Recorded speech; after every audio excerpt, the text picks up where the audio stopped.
What's cracking, Trainer TheActualNomad here, bringing you some Pokemon GO Battle League content. In today's video, we got some Ultra League action sent in by the actual Nomad. Not just your average Nomad, not a got it at the mall Nomad, not the fake Nomad, it's the real Nomad. And we got some sauce in the Ultra League, running the ever-present and, dare I even say it, diabolical core of Virizion and Belly of the Bolt. And Nomad's secret sauce, however, lies within the icy core, the depths, the Empoleon, rocking Blizzard, looking to take some dragons and some other stuff, hopefully, by complete surprise. I need some one-shots. I got a couple new buttons today we're going to test out if everything goes well. So without any further ado, let's get into the games, folks. Game 1. We're going to have that Virizion staring down a Dusknoir. This is not really a good lead for the Virizion, and so we're going to see Nomad bail out into the Empoleon, looking to try to go for a bit of a charge move here, trying to get the opponent off guard with that immediate toss there of the Hydro Cannon. The opponent's going to be able to get a ton more energy, though, with these Astonishes, and they are doing quite a sizable amount of damage to the Empoleon as well. Dynamic Punch is full sent, and the opponent's going to bring in Lapras, but alas, we don't have it. We don't have the Drill Peck that we need to deal neutral damage in this matchup. Hydro Cannon is going to do a little bit of damage for our Nomad's going to pop right back in to the Virizion they had from earlier in the game. Virizion's going to be letting loose this Leaf Blade. If you have the option, both Sacred Sword and Leaf Blade being, the same effectiveness, super effective in this case, Leaf Blade does slightly more damage. Now, Virizion, you would think, being a fighter and grass type, does well into the ice and water typing of Lapras. However, not quite so, because those Ice Beams and Psy Waves hurt. Now, Empoleon's going to come in and look to get the perfect farm down. We are farmers. Bum, bum, bum, bum, bum, bum. It was atrociously quiet. I need to increase the volume, but that's a Blizzard out, baby! Exodia! Obliterate!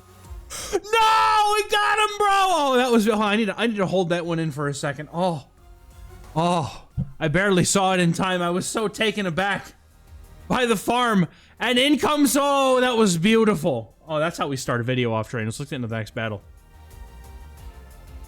Nomad looking to make my dreams come true here. Now we have a Virizion here into a Kyurem. The name just vanished. The brain just shut off for a moment. We are going to throw the Sacred Sword here. The opponent is going to stay in. I've seen them actually occasionally with... This is the same team I've seen. This is the Axon run line here with the Corviknight potentially in the back. They also might run Jellicent and some other things, but it's good to have the Empoleon here. However, the opponent has... The opponent, bro, I'm in shambles already. It's only the second battle, but we're in already. We're in. First take. I like to do these without knowing what happens. That's the whole reason I do these all in one take.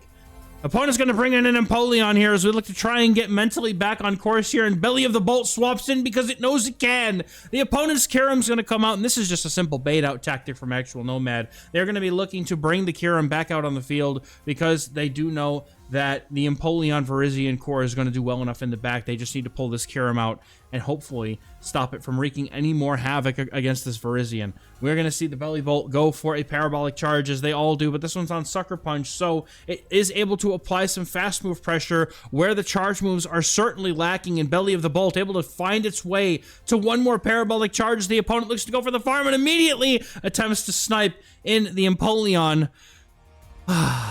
Would have been a good snipe otherwise. The opponent saw it coming, though, and they stored that energy for later. Virizion still has a bit of its work cut out for it here. The opponent going to throw these Hydro Cannons. They are resisted, but the opponent able to have the energy to get to a second one, and this is now simply waiting game. What can we see get into the Virizion here? We're going to see if we can farm up the energy needed here to be able to get to these charge moves. The opponent does not quite have the energy for the Drill Peck, and actual Nomad's going to be tossing the super effective Sacred Sword. The opponent's going to shield, and because the opponent's Empoleon likely did not have the energy, the Virizion can outpace here. However, the opponent going to need to score a nice catch here, and they look to bring in the Kyurem to get the CMP sack swap, or just try to get that Glaciate off in general, but unfortunately they catch the wrong end of that fast move, and that double kick knocks out the Kyurem and takes the game. Well played. Oh, juicy, delicious lead in this next game. The opponent brings in a Florges, and now we have the Empoleon to come right in and start to handle this floating fairy flower that is unfortunately going to debuff this Empoleon to the point where this matchup is painful. Dude, Florges is just incredibly painful to play against after it got Chilling Waters, man. I think it was fine, to be honest, with Trailblaze, and I think that was as far as it needed to go. Chilling water in every 5 turns to the amount of bulk. I mean, it's nice to be able to slow down a game. Like, for example, in this league, Corviknight being a not great matchup into Florges is good for Florges, but I feel like there's a lot of those things, and it makes it really awkward to play it and play against it. But well, if you can make it work, so be it. We take those. The game is how it is, and we're just here to enjoy whatever our overlords want us to enjoy. So we're going to have Bellybolt mirrors here as we're all enjoying this Bastiodon-esque matchup. Parabolic Charge is going to do ridiculously pitiful damage into this mirror matchup. And I'm going to take this time to try to adjust the volume of that Farmer's Market one, because that was pretty... I don't think anybody got to hear it. If you did hear it, let me know in the comments, because I thought that was a really funny drop, and then I realized how quiet it was, and I got sad. Opponent's got a Corviknight in the next game. Bellybolt's going to be looking to fire off some energy. It's all super effective, but Parabolic Charge does not do a lot of damage, to be honest. We're going to see them no shield this first move. They still have 2 shields left in play, but these paybacks are going to do, like, nothing. The opponent's going to need to be rocking some super secret tech, but the payback's not quite enough. Doesn't even do half, but the sand attacks are going to be able to make up the difference. The opponent's going to be throwing a charge move. At this point, if it's payback is what it is, man. But the opponent baiting with an air cutter. Trainer! Grow up, don't bait. We're going to go ahead and throw this Parabolic Charge. The opponent now forced to shield their Corviknight, and we're looking to get to another Parabolic Charge because we're not on Thundershock. The Bellybolt misses the move. Oh no, and Empoleon's gonna come in, and if the opponent throws the payback, that's a lot of damage, and it is. Oh, goodbye, Empoleon. And now it's all up to Virizion. The opponent has 3 balls and a shield remaining, and they're going to come in with the floor just to look to immediately apply a debuff, probably. Oh my god, they shielded the water. No, that could have been like... To be fair, that really should have been a Moonblast, but because there's just degenerate immediately throwing the chilling waters just because we can type of gameplay with Florges, that's probably why I hate it so much, is because you would expect somebody to throw a Moonblast there. But no, it's a chilling water bait, because why not? Free debuffs, man. Bellybolt's going to come back in. Wait a minute, are we going to take this game? This opponent is going for a charge move. Bellybolt is not getting to another one. They're giving the farm here to Virizion. And wait a minute. Wait a minute. This could be the winnable. The opponent's Corviknight comes back in. XehrFelrose with all the patience, not throwing a single double kick to be able to get caught on in with 10 seconds left on the clock. Virizion farms down the Bellybolt. And oh my god, what a game. Well played.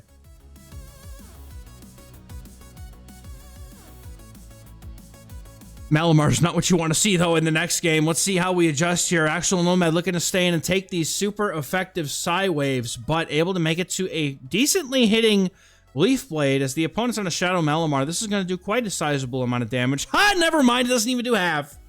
But we're going for the next Leaf Blade right away, and this will actually force a shield off of the opponent, which maybe we just absorb the energy on Belly of the Bolt. Maybe. Yes, that's exactly what Nomad's looking to do. Swap into the Belly Bolt, that tank of a toad. Frog-looking thing? I don't know. Whatever it is, it's painful. And the opponent agrees. They say it's so painful. I ain't even catching these hands, bro. Don't get me this smoke. Okay. Immediately...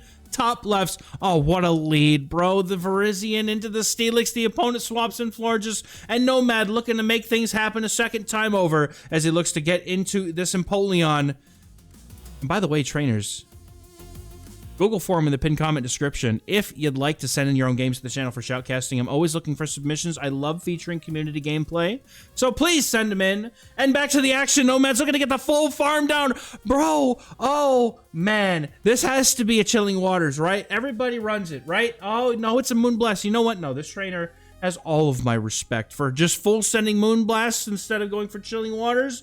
Oh yeah, we are absolutely on board with that gameplay, trainer. I commend you. However, in comes the Virizion looking to unleash this Sacred Sword, looking to do a bunch of damage, super effective even, but the opponent lets it go and goes down to the double kick after and comes in with a Mandibuzz, and it's on Snarl. Now, the other thing about this matchup, though, is that the Mandibuzz, while doing Dark-type damage, has the ability to hit for double super effective damage with the Aerial Ace. And so Virizion's looking to just offload as many of these Sacred Swords, and oh, if my heart can take it. Trainer, please let us land a Blizzard. I need it. I need it in my life because guess what? I got a drop for this one, and I'm ready to use it this time. I have 2 new drops for nuke moves, and I can't wait. Aerial Ace is going to do a lot of damage. Belly of the Bolt comes in. The opponent concedes and does not give me my wish. No!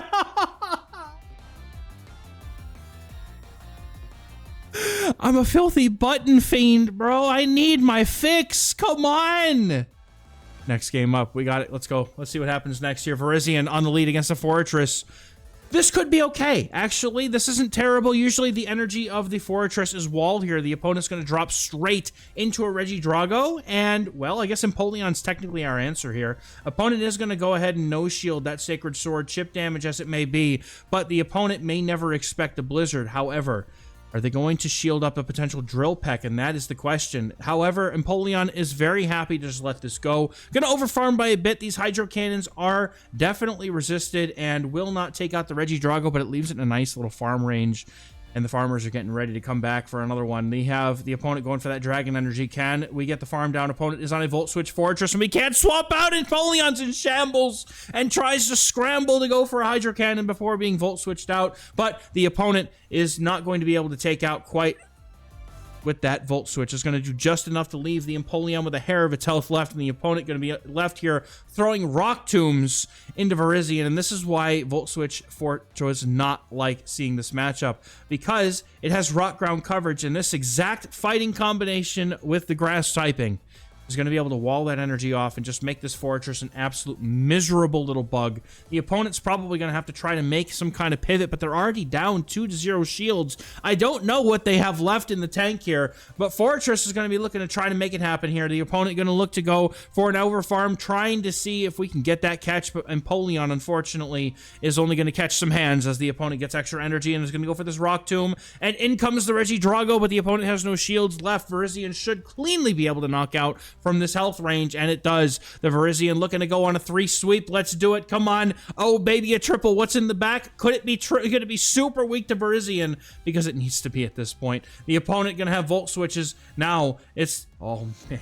It's looking to go for the catch. It almost happened. But now, Fortress has the Virizion right where he wants it. The opponent not swapping out, going for a little bit of extra energy before finally unleashing the Sacred Sword. Trainer, how weak to our Virizion are you in the back? Belly Bolt comes in. The opponent has a Blastoise, and that's why it's all over.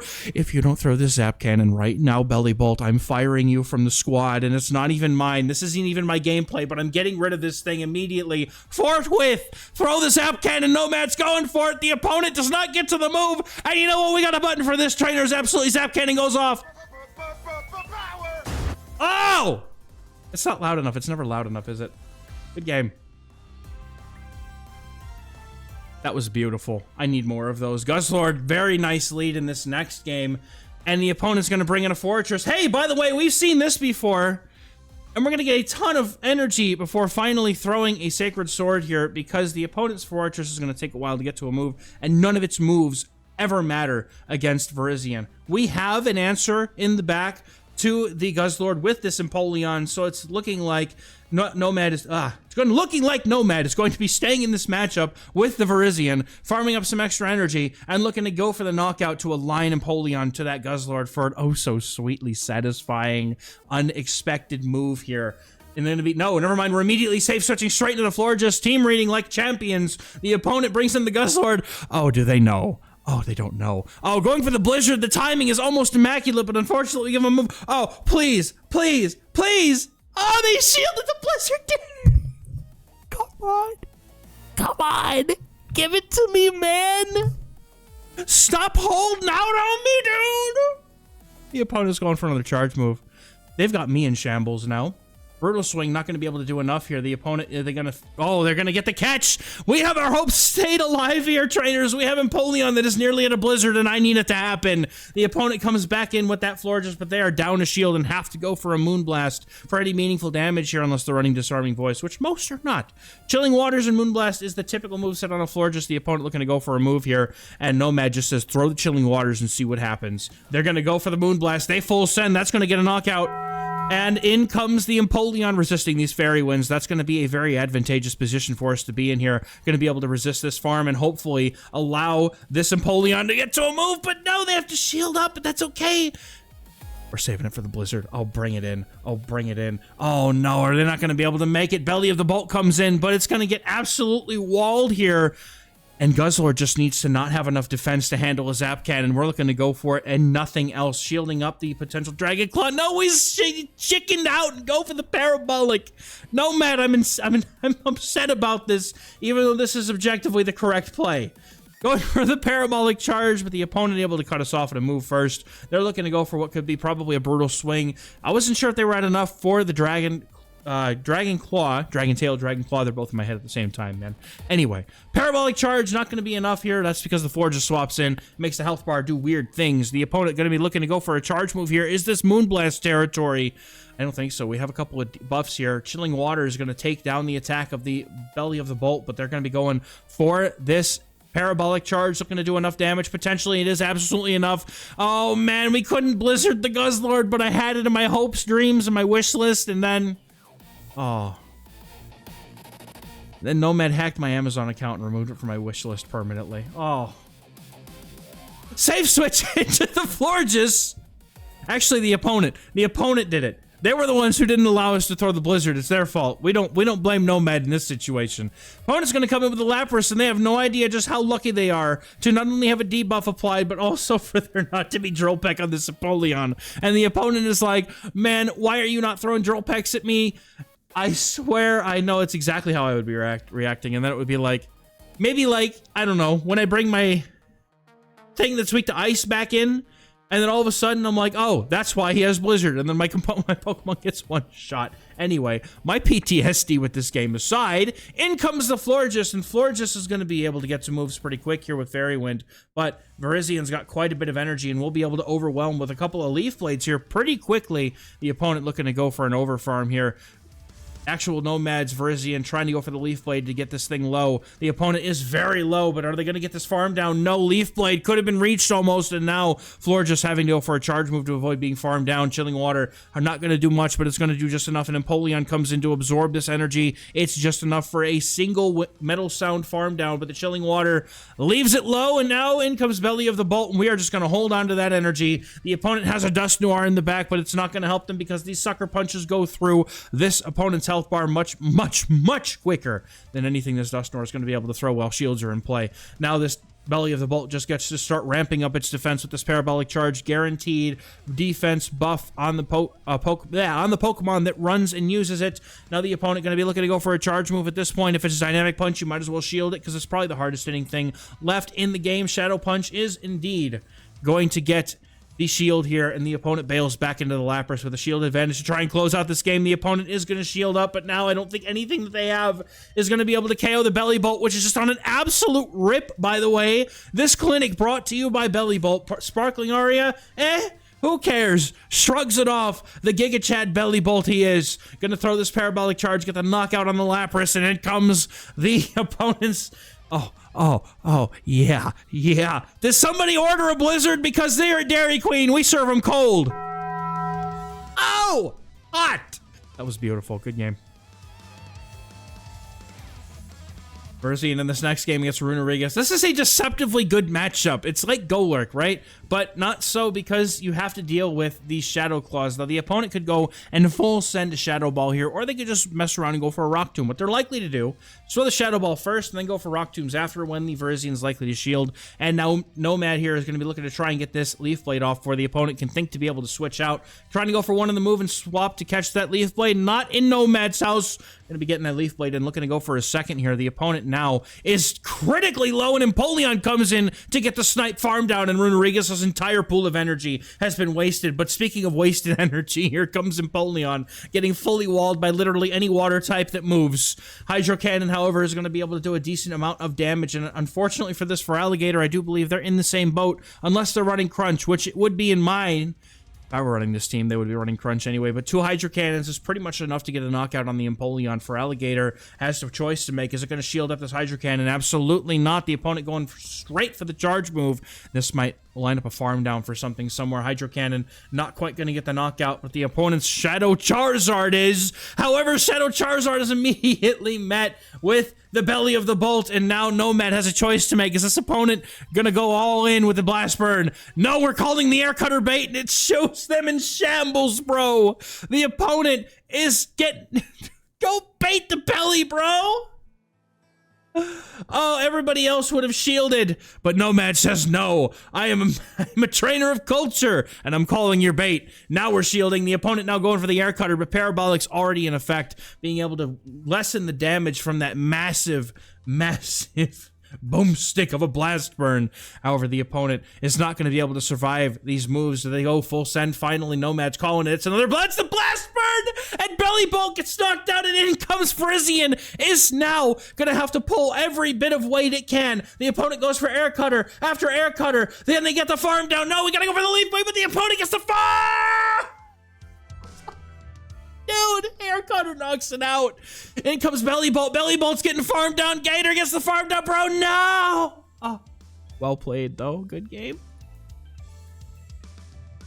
Oh, and now the game giveth and the game taketh, and what a juicy lead we've been given here. Moltres comes in, but typically is not running payback. Nomad's looking to find out the hard way. Gonna go straight for a Hydro Cannon. Does not want to clue in that they might have Blizzard. The opponent also would get to a payback and risk getting a massive amount of damage or a shield off this Empoleon. The opponent gonna go ahead and throw that. They do have the payback. I'm a person who enjoys running payback myself, to be completely honest, because at least if you're safe swapping it, you have something to hit the Belly Bolts with. And since they're usually on Sucker Punch, it's not as bad of a matchup as it would seem, but the opponent is going to be able to get a nasty farm down with this Gastrodon and have, oh, don't worry, they'll have plenty of body slams ready to throw into the Virizion, but that is wholly what we want here, is to absorb all this energy on Virizion. The opponent, however, is going to throw straight into Empoleon, and Nomad, not falling for the temptation to throw some energy, is going to bring the Belly of the Bolt in immediately, and the opponent's going for these Hydro Cannons. At this point, we're just looking to get some use out of this Belly Bolt. The Virizion should have this game unlocked. The opponent has decided that they're just going to be completely critically and triple weak to the Virizion today, and they're going to pay the ultimate price for it by watching Nomad assemble the Exodia. Oh my god, he gets to another one. That's just disgusting, bro. Stop it. He's already dead. Stop. Goes for the Sacred Sword for just a little bit of salt to this wound, and Sacred Sword's gonna do it, and the opponent immediately concedes as they're down shields and has a Gastrodon.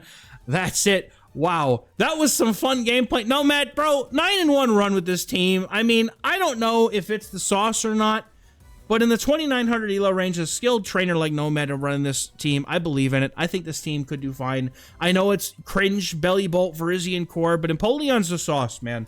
And while the Blizzard didn't only get us a couple of games, I think that Drillpeck probably is fine if you don't want to run Blizzard, but boy, if you want to have some fun with it, run the Blizzard, because I guarantee you, you're going to get a couple of those off and do some huge damage, and I'll be there with you in spirit as you go power! I hope that was as loud as I wanted it to be, at least just loud enough for y'all to hear it. But anyway, as always, thank you guys for watching, and I'll catch you guys in the next one. Bye-bye.